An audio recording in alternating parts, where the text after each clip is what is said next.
নমস্কাৰ আপুনি চাই আছে দা এমজি পইণ্ট ৰাশিফল ভিডিঅ' মেঘ ৰাশিৰ বাবে বহুত ভাল খবৰ হয় বন্ধু বান্ধৱীসকল নৱেম্বৰ মাহটোত মেঘ ৰাশিৰ ভাগ্য উল্টি যাব হাতলৈ ধন আহিব উন্নতি হ'ব কৰ্মক্ষেত্ৰত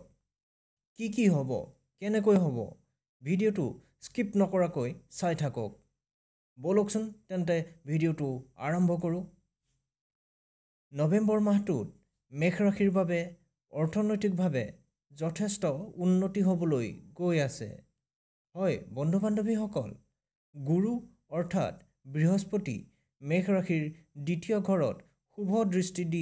আছে এই ঘৰটো ধন সঞ্চয় আৰু বাকপটুতাৰ ঘৰ গুৰুৰ এই স্থিতিয়ে আপোনাৰ ধনৰ সঞ্চয় আয় আৰু আপোনাৰ বাকপটুতাৰ জৰিয়তে সুযোগ সৃষ্টি কৰিব যি কামত আপোনাৰ অভিজ্ঞতা আৰু সংযোগ আছে তাত লাভৰ পূৰ্ণ সম্ভাৱনা আছে বিশেষকৈ নৱেম্বৰ মাহৰ দ্বিতীয় সপ্তাহৰ পৰা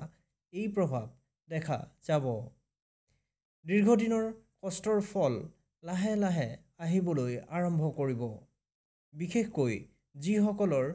কাম ব্যৱসায় বা ব্যক্তিগত প্ৰতিভা বা দোকান আছে তেওঁলোকৰ বাবে এই মাহত যথেষ্ট লাভ হ'ব হয় বন্ধু বান্ধৱীসকল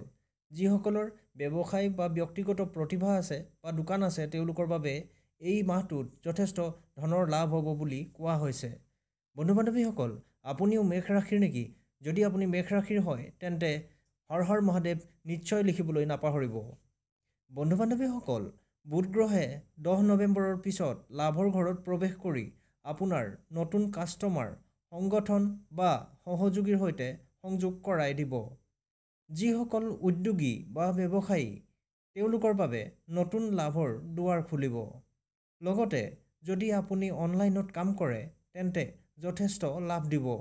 যেনে আপুনি অনলাইন প্লেটফৰ্ম বা ছ'চিয়েল মিডিয়া প্লেটফৰ্ম ইউটিউব বা ফেচবুকত যদি আপুনি কণ্টেণ্ট ক্ৰিয়েটৰ হয় তেন্তে এই সময়ছোৱাত আপুনি যথেষ্ট লাভান্বিত হ'ব বুলি কোৱা হৈছে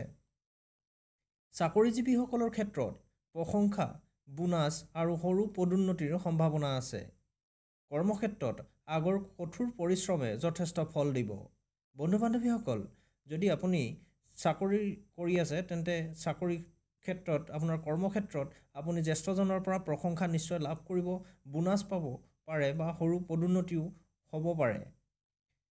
আপুনি যদি আগতে কৰ্মক্ষেত্ৰত যথেষ্ট কঠোৰ পৰিশ্ৰম কৰিছে বা কষ্ট কৰিছে সেই কষ্টৰ ফল এই মাহতে পাবলৈ সক্ষম হ'ব বন্ধু বান্ধৱীসকল চলিত মাহৰ 18 তাৰিখৰ পাছত মংগলৰ দৃষ্টি আপোনাৰ ৰাশিত স্থিৰ হোৱাৰ লগে লগে ধন আৰু সম্পত্তি উভয়ে শক্তিশালী হ'ব এই সময়ছোৱাত নতুন বিনিয়োগ সম্পত্তি কিনা বেচা ঘৰ মাটিৰ সংক্ৰান্ত কাম আৰম্ভ কৰিবলৈ উপযুক্ত সময় বন্ধু বান্ধৱীসকল এই নৱেম্বৰ মাহতে আপুনি যদি কিবা বিনিয়োগ কৰিব খুজিছে বা কিবা সম্পত্তি কিনিব খুজিছে বা বেচিব খুজিছে তেন্তে এই সময়ছোৱাই উত্তম সময় বুলি কোৱা হৈছে যদি আগতে কোনো স্থাৱৰ সম্পত্তি বা নথিপত্ৰৰ কামত বিলম্ব হৈছিল এই মাহতে সেইবোৰ সমাধান হোৱাৰ যোগ আছে যদি পৰিয়ালৰ সম্পত্তি ভাগ কৰাৰ বিষয় চলি আছিল তাতো বুজাবুজি দেখা যাব বন্ধু বান্ধৱীসকল আপোনালোকৰ যদি সম্পত্তি স্থাৱৰ সম্পত্তি মানে ঘৰ মাটি বাৰী ইত্যাদি বুজোৱা হৈছে এইবিলাকৰ যদি নথিপত্ৰৰ কাম পলমকৈ হৈ আছিল তেন্তে এই মাহতে সেইবোৰ কাম হ'ব বুলি কোৱা হৈছে বন্ধু বান্ধৱীসকল এইখিনিতে আমি এটা কথা লক্ষ্য কৰিব লাগিব যে ঋণ আৰু খৰচৰ পৰিমাণ এই সময়ছোৱাত বাঢ়িব পাৰে যদিওবা আপোনাৰ হাতলৈ ধনৰ আগমন হ'ব কিন্তু সাৱধান বন্ধু বান্ধৱীসকল এই সময়ছোৱাত শনিৰ সূক্ষ্ম দৃষ্টি আপোনাৰ ঋণত পৰিছে বন্ধু বান্ধৱীসকল এই কথাটো আমি লক্ষ্য কৰিব লাগিব যে ঋণ আৰু খৰচৰ পৰিমাণ এই সময়ছোৱাত আপোনাৰ বাঢ়িব পাৰে আৰু শনিয়ে আপোনাৰ ঋণৰ ফালে আপুনি যদি কাৰোবাৰ পৰা টকা ধাৰলৈ লৈছে বা আপুনি বেংকৰ পৰা যদি টকা ঋণত লৈছে তেন্তে শনিয়ে সেইফালে আপোনাৰ সূক্ষ্ম দৃষ্টি দি চাই আছে গতিকে আপুনি অযথা ঋণ বা অনাৱশ্যক খৰচৰ পৰা বাচিব লাগিব বা এই সময়ছোৱাত আপুনি তেনেধৰণৰ ঋণ নল'ব এই সময়ছোৱাত বন্ধু বান্ধৱ বা পৰিয়ালৰ কোনো ব্যক্তিক ধন ধাৰলৈ নিদিব আৰু যদি নভবা নিচিন্তা কৰি দিয়ে তেন্তে পলমকৈ ঘূৰাই পাব বা মনোমালিন্য হ'ব পাৰে। যদি টকা ধাৰলৈ দিছে আপোনাৰ ঘৰৰে হওক বা কাৰোবাৰ পৰিয়ালৰে হওক, তেন্তে আপুনি টকাটো পলমকৈ ঘূৰাই পোৱাৰ সম্ভাৱনা আছে বুলি কোৱা হৈছে। আৰু কিবা মনোমালিন্য হ'ব পাৰে, অৰ্থাৎ আপোনাৰ বাকবিতণ্ডা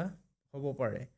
বন্ধু বান্ধৱীসকল, আজিৰ মেষ ৰাশিৰ ভিডিঅ'টো ইমানেই আছিল। যদি ভিডিঅ'টো ভাল পালে তেন্তে লাইক, শ্বেয়াৰ, কমেণ্ট কৰি চেনেলটো ছাবস্ক্ৰাইব কৰি দিব। ধন্যবাদ।